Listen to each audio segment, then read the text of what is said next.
गोल्डजेट general insurance limited, ये company अभी तक की सबसे बड़ी leading digital full stack insurance company है। ये कंपनी डिफरेंट टाइप के इंश्योरेंस प्रोवाइड करती है। जैसे कि आप देख सकते हैं, मैंने इसकी ये वेबसाइट आपके सामने खोल रखी है। इसके ऊपर जाके आप इनके जो इंश्योरेंस है वो बुक कर सकते हो, और उसके अलावा ये इधर आपको सारे पता चल जाएंगे इनके ओवरऑल कितने इंश्योरेंस है, क्या है। तो अभी तो मैं इसको आईपीओ के पॉइंट ऑफ व्यू से बताने वाला हूँ कि कंपनी कैसी है, क्योंकि फ़िलहाल इस कंपनी का आईपीओ आया है तो आप लोग भी इसमें इन्वेस्ट करना चाहते होंगे। तो इसके लिए मैं आपको इसकी सारी बेसिक डिटेल्स बता देता हूँ। तो जैसे कि ये कंपनी है, ये इंश्योरेंस के अंदर किस किस सेगमेंट के अंदर इंश्योरेंस प्रोवाइड करती है उसके मैं आपको नाम बता देता हूँ, जिससे आपको ज़्यादा आसानी पड़े। तो हेल्थ इंश्योरेंस है, ट्रैवल इंश्योरेंस है, प्रॉपर्टी इंश्योरेंस है, मरीन इंश्योरेंस है, लायबिलिटी इंश्योरेंस है, और उसके अलावा अदर इंश्योरेंस है जिसके अंदर ये कंपनी प्रोवाइड करती है। ठीक है। अब आप सोचिए कि एक इंश्योरेंस कंपनी में इन्वेस्ट करने का सबसे बड़ा रिस्क क्या रहता है। सबसे बड़ा रिस्क यही रहेगा कि अगर कोई पर्सन है जिसने इंश्योरेंस कंपनी से इंश्योरेंस लिया है, अब वो उससे फेक क्लेम ले रहा है। यानी कि उसको, जैसे मान लीजिए कि उसने कार का इंश्योरेंस लिया, अब कार का कोई एक्सीडेंट वगैरह नहीं हुआ है, वो खुद जानबूझ के उसे डैमेज करता है और फिर कंपनी से उसे क्लेम करता है। तो ये इस टाइप की कंपनी के लिए सबसे बड़ी प्रॉब्लम हो जाती है। तो इस प्रॉब्लम को सॉल्व करने के लिए कंपनी ने दो अलग डिपार्टमेंट डिप्लॉय किए अपनी कंपनी के अंदर, जो कि है insurance and technology solution management. ये इन्होंने डिप्लॉय किए, जो इस चीज़ का ध्यान रखते हैं कि ऐसी कोई भी प्रॉब्लम नहीं हो। तो इसकी मदद से ये कंपनी फेक इंश्योरेंस क्लेम से बच जाती है। इस तो मैं आपको इसके कुछ और डिटेल्स बता देता हूँ। जैसे कि एट करंट टाइम, इस समय प्रेजेंट में इनके पास ओवरऑल 74 एक्टिव प्रोडक्ट्स है इनकी पूरी बिजनेस लाइन के अंदर। इनके पास ये जो भी है इसके अंदर पूरा 74 टाइप के प्रोडक्ट्स है। अब प्रोडक्ट आप इनका समझ गए कि क्या है। उसके अलावा मैं आपको इनके कुछ पास रिकॉर्ड बता देता हूँ। जैसे कि दिसंबर 31, 2023 के अंदर कंपनी के पास ओवरऑल 58,532 POSPs थे एंड अदर एजेंट थे इनके पास। POSPs अगर आप जानना चाहें क्या होता है तो मैं आपको बता देता हूँ।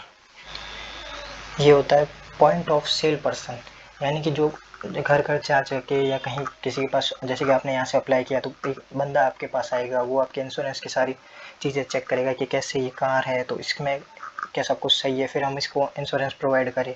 तो वो पर्सन होता है। तो ओवरऑल इनके पास कैपेसिटी है, आप दे सकते हैं राउंड ऑफ करें तो 60,000 इनके पास ऐसे एम्प्लॉयज़ है जो पर्टिकुलर जाके ये काम कर सके।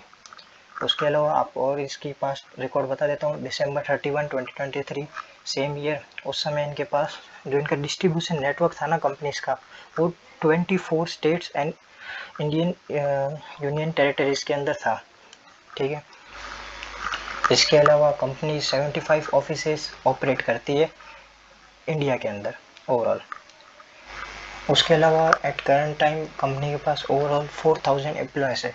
पहले जो मैंने बताया वो तो आपको POSPs था, वो लोग हैं जो कि जाके घर घर ऐसे इंश्योरेंस बेच सके या फिर चेक कर सके। और उसके अलावा जो एम्प्लॉयज़ है जो कंपनी के अंदर खुद में काम करते हैं, सारा मैनेजमेंट चेक करते हैं, तो वो इनके पास ओवरऑल 4000 है। तो ये इस कंपनी की बेसिक डिटेल्स है जो आपको जानने में काम आएगी कि इसका फंडामेंटल वगैरह कैसे है। बाकी मैं आपको इसका प्रॉफिट वगैरह सब कुछ दिखा देता हूँ। तो जैसा कि आप देख सकते हैं, ये 2021 एंड 2022 के अंदर कंपनी लॉस में थी। टोटल रेवेन्यू कंपनी का माइनस में था एंड टोटल प्रॉफिट जो था कंपनी का वो भी माइनस में चल रहा था। इस बार 2023 के अंदर कंपनी ने खुद को स्टेबल किया है। फर्स्ट टाइम इनका प्रॉफिट हुआ है इस ईयर के अंदर। ठीक। और जो कंपनी के एसेट्स है वो कंटिन्यू ग्रो हुए। इसके अलावा मैं आपको इसके कुछ और फंडामेंटल्स बता देता हूँ। जैसे कि आप स्क्रीन पे देख सकते हैं, इसकी जो EPS है वो है 0.41, और उसके अलावा जो PE रेशियो है वो है इसका 670। ये PE रेशियो बहुत ज़्यादा है। ये मैं अपने हिसाब से नहीं दे रहा, ये मैं आपको कंपेयर करके दिखा रहा हूँ इंडस्ट्री PE रेशियो के हिसाब से। मतलब इसकी जो अदर कंपनीज़ है जो सेम काम करती है उनके PE रेशियो से कंपेयर करके दिखा देता हूँ कि इसका PE रेशियो ज़्यादा क्यों है। तो जैसा कि आप ये बाकी कंपनीज दे सकते हैं, new India insurance company limited, star health and allied insurance company limited, ICICI Lombard general insurance limited. इनकी पी रेशियो आपके सामने है, इनके मुकाबले उसकी पी रेशियो बहुत ज़्यादा है। उसके अलावा कंपनी के ओनर के पास पूरी कंपनी का जो स्टेक है वो है 83.31%। तो इससे पहले जो इन्होंने राउंड रेस किया था उसके अंदर इन्होंने 16.69% सेल करके इन्होंने मनी उठाया था, जो कि इनको आगे इन्होंने कंपनी डेवलपमेंट में यूज़ किया था। और अब इस आईपीओ के बाद में कंपनी के ओनर्स के पास ओनली 70% स्टेक रहेगी, क्योंकि जो बाकी परसेंटेज थे वो इन्होंने आईपीओ के अंदर यूज़ करके मार्केट के अंदर ये लोग ये शेयर्स उतारना चाहते हैं। बाकी मैं आपको दिखा देता हूँ इस कंपनी के आईपीओ के अंदर लीड मैनेजर कौन है। लीड मैनेजर देखना इसलिए ज़रूरी रहता है क्योंकि मतलब कौन सा बैंक इस आईपीओ को लाने में इनकी हेल्प कर रहा है। बैंक देखना इसलिए ज़रूरी रहता है कि मान लीजिए जैसे आईसीआईसीआई बैंक इनको प्रोवाइड कर रहा है। इसमें क्या रहेगा कि अब जैसे आप जितना भी इसमें आईपीओ के लिए अप्लाई कर रहे हैं तो जो पैसा आपके अकाउंट से उठेगा वो ओवरऑल जाके आईसीआईसीआई बैंक के अंदर डिपॉजिट होगा। फिर वहाँ से वो सारा पैसा आईसीआईसीआई बैंक इस कंपनी को प्रोवाइड करेगा। तो उसमें जो भी इसमें पैसों का मैनेजमेंट रहेगा वो सारा संभालेगा आईसीआईसीआई बैंक।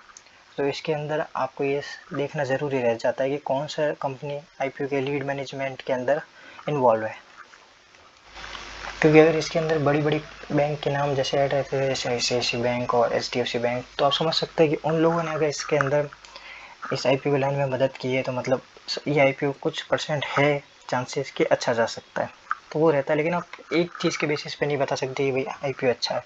ओवरऑल मैं जितनी चीज़ें बता रहा हूँ आपको वो सब देखनी पड़ेगी। उसके अलावा भी अभी बहुत चीज़ें बाकी है, वो सब कंपाइल करने के बाद में आपको ओवरऑल अपना डिसीजन बनाना पड़ेगा कि आप इसमें लॉन्ग टर्म जाना चाहते हैं या फिर सिर्फ जीएमपी ग्रे मार्केट प्रीमियम के बेसिस पे एक ही दिन में इसको सेल करना चाहते हैं या फिर शॉर्ट टर्म इसमें थोड़ा और खेलना चाहते हैं, या क्या रहता है वो आपका डिसीजन रहता है इसमें।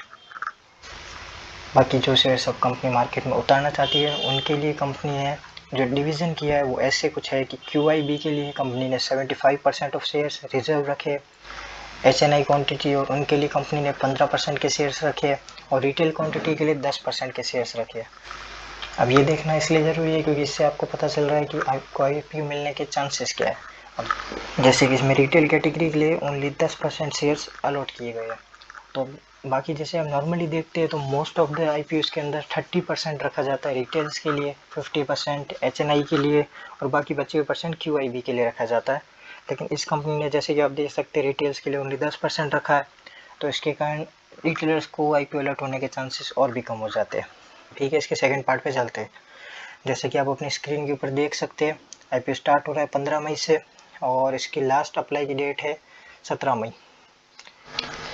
तो जैसा कि आप देख सकते हैं इसमें जो फ्रेश इशू है वो है 1125 करोड़ का एंड जो ऑफर फॉर सेल है वो है 1490 करोड़ का। फ्रेश इशू का मतलब है कि इसके अंदर जो पैसा कंपनी रेस कर रही है वो सारा का सारा पैसा बिजनेस की डेवलपमेंट में जाएगा, यानी कि ओवरऑल कंपनी की डेवलपमेंट में वो सारा का सारा पैसा लगेगा।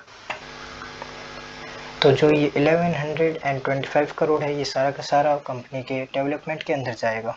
और दूसरी तरफ है offer for sale. Offer for sale का मतलब है कि कंपनी के जो एग्जिस्टिंग शेयर होल्डर्स है वो अपना कुछ पार्ट ऑफ शेयर्स बेच के उसमें से सारा पैसा लेके खुद रखना चाहते हैं। उसका कोई भी पैसा कंपनी के डेवलपमेंट के अंदर नहीं जाएगा, मतलब मोस्ट ऑफ द पार्ट इसका ऑफ़र फॉर सेल है। उसके अलावा आईपीओ का जो प्राइस बैंड है वो है 25800 से 27200 का। इसके अंदर जो आपको शेयर्स अलॉट होंगे वो होंगे 55 शेयर्स, ये एक लॉट के अंदर है। तो अब जब सब कुछ डिस्कस हो चुका है तो मैं आपको लेके चलता हूँ इस आईपीओ के ग्रे मार्केट प्रीमियम की तरफ। तो ये इसका ग्रे मार्केट प्रीमियम है, इसके अंदर जो प्रॉफिट है वो 35% का हो सकता है और ओवरऑल गेन 100 रुपीज़ का पर शेयर हो सकता है। तो फिलहाल लॉन्ग टर्म के लिए तो मैं इस आईपीओ को इग्नोर करूँगा, लेकिन जीएमपी से पैसे कमाने के लिए मैं ज़रूर इस आईपीओ को अप्लाई करूँगा।